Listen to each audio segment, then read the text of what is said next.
Basically madam তো আছে গত 17 বছর আর 18 বছর তো কোনো ট্রিটমেন্ট পান নাই।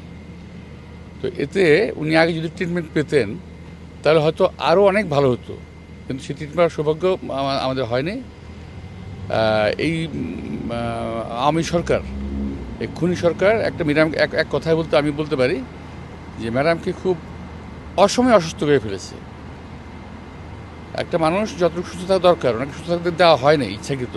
আপনারা শুনেছেন যে ওই সময় ম্যাডাম সম্বন্ধে খুব তির্যক ভাষায়, বাজে ভাষা বলা হতো যে উনি মনে মনে করে মরে না কেন।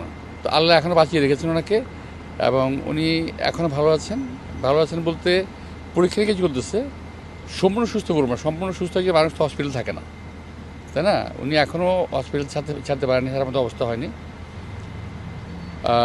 আমি দেখেছি মোটামুটি বাহ্যিকভাবে ভালো আছেন, ভিতরে অবস্থা ডাক্তাররা বলতে পারবে। আমি সুস্থতা কামনা করি ওনার, আশা করছি সুস্থ হয়ে উঠবেন। দেশবাসীর কাছে দোয়া চাচ্ছি ওনার জন্য যে উনি সুস্থ হয়ে উঠবেন, যেন দোয়া করেন। তো আমি আশাবাদী যে উনি ভালো দিকে যাচ্ছেন। বিশ্বের একজন সেরা প্রফেসর আমি জানি, ডাক্তার, নামটা আমি সঠিক বলতে পারবো না, প্যাট্রিক ক্যানেডি। যাই হোক, নিশ্চয়ই ভালো হবেন আমরা আশা করছি। আর নিশ্চয়ই পরিবারের সদস্য যদি এখানে রয়েছেন, অনেকদিন পরে দেখা হয়েছে। না, এটা তো বাস্তবতা যে ওনার আমরা তো ওখানে ওনার সঙ্গে খুব সীমিত পর্যায়ে দেখা করতে পারতাম, আর এখানেও একই অবস্থা। তবে এখানে সবচেয়ে বড় আশাবাদী বিষয় আমি আশাবাদী এই কারণে যে এখানে উনি ছেলে পেয়েছেন। যদিও আমরা খুব দুঃখের সঙ্গে বলছি যে ওনার একটা ছেলেকে হারিয়েছেন, উনি পক্ষে হারিয়েছে। এটা খুব দুর্ভাগ্যজনক ওনার জন্য, একটা জীবিত অবস্থায় ওনার একটা ছেলেকে উনি হারালেন। তবে ছেলে নাতনিদের দেখছেন, 3 নাতনি পেয়েছেন, 2 বউ পেয়েছেন, পাশের ছেলেকে পাচ্ছেন রাউন্ড দ্য ক্লক। আমি দেখে এসেছি ওনারা বসে আছেন, সেবা শুশ্রূষা করছেন, পুরো পরিবারটাই এখানে একসঙ্গে আছে। ওনার মানসিক অবস্থা এখন কেমন আব্বাস ভাই? আমাদের নেত্রী দেশনেত্রী বেগম খালেদা জিয়ার মানসিক অবস্থা আল্লাহর রহমতে বরাবর ভালো ছিল, এখনও ভালো আছে। উনি মানসিকভাবে অনেক শক্তিশালী আছেন, এখন শক্ত আছেন। উনি এই মুহূর্তে আপনাকে পেয়ে আপনাদের দলে একজন শীর্ষ নেতা রাজনৈতিক কোনো নির্দেশনা দিয়েছেন কিনা, অথবা দেশের প্রতি, মানুষের প্রতি? রাজনৈতিক কোনো কথা আমরা বলি নাই, তবে উনি আমাকে জিজ্ঞেস করেছেন যে দেশের বর্তমান অবস্থাটা কী আছে এখন।